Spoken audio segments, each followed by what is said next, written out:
So I'm going to talk a little bit about the other things about Social Security beyond retirement, and also why it's so important to millennials, to women, and why it's so important to fight for it. So I may be going over some of the same ground. And again, just like Ben said, if you have any questions, throw them out. So again, I'm with the American Association of University Women. We are not just university professors, which is what the name makes you think. We're an association of men and women who have associate's degrees or equivalent from accredited American universities. So all of you, when you graduate, you could be members, men and women. We're equal opportunity. Or you could also be eStudent affiliate members now if you want. You can talk to me about that. So Social Security, it's something you get when you retire, but it's also something that helps people when things happen in life. We'll talk more about disability. You have access to disability payments. It also helps people when they've passed away. It helps, you know, as you said, when you have the $12,000 payment for a one-time sum, that helps you pay for funeral costs, but it doesn't help you pay for the children's tuition or pay for the heater in 3 summers when you still don't have that income. So it really is important because it's the most successful anti-poverty program we've had in this country. It keeps millions of people, particularly women, out of poverty. And just some statistics, and I promise that you don't have to memorize these or have a test. So how many percent of people do you think over age 65, how many women do you think would be in poverty without Social Security? Like, these are millions of women. What percentage of them do you think would be in poverty without Social Security? I'll take any number. Yes.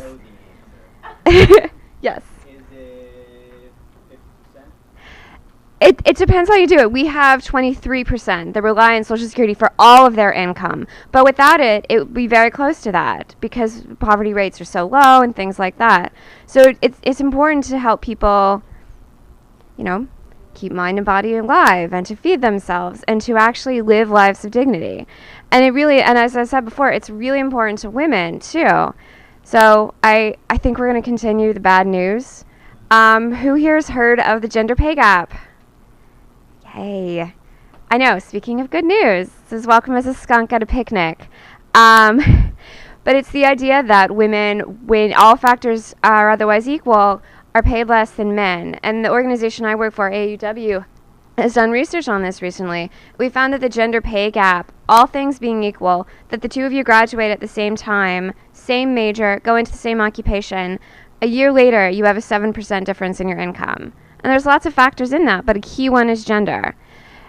And that 7% stacks up over the years as you put money into Social Security, as you put money into your retirement, or even as you take time away from the workforce. That difference in wages stacks up.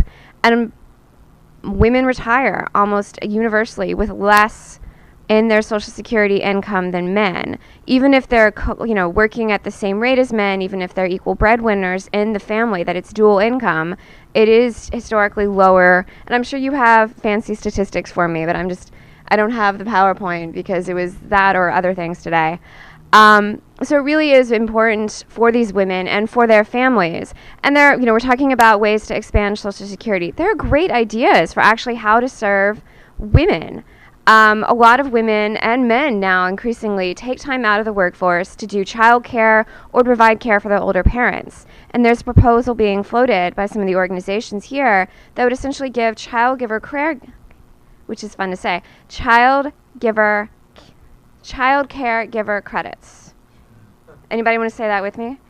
For time out of the workforce, that it would essentially compare your income and give you a credit for that because you have to have certain amounts of credit to be considered eligible for retirement. So there's that. There's also, changing, as you say, the payroll tax. There's all these ways to basically make Social Security stronger and expand it. And I'm running through a lot of ideas because I know we want to open it up to more people and more panels, and y'all are college students, and I'm sure you have midterms to do, or finals, or papers, something. It's what? Something in between. Okay. Quarterfinals, I guess.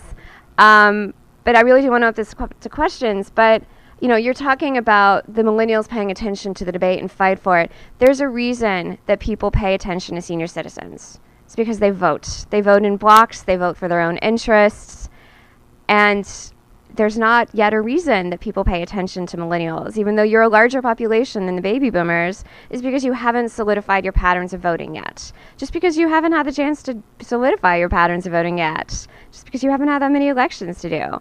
So that's really the way that you make a politician to you. Because I don't know any politician worth his or her salt as a politician who would say, oh, let's just get rid of Social Security. Oh, let's dramatically weaken it. Oh, things like that. When they're not going to serve the interest of the largest population this country has ever seen. But I mean, it's up to all of you to actually make them care about it, to let them know that this is an issue. We're fighting not just for cuts, but to expand Social Security.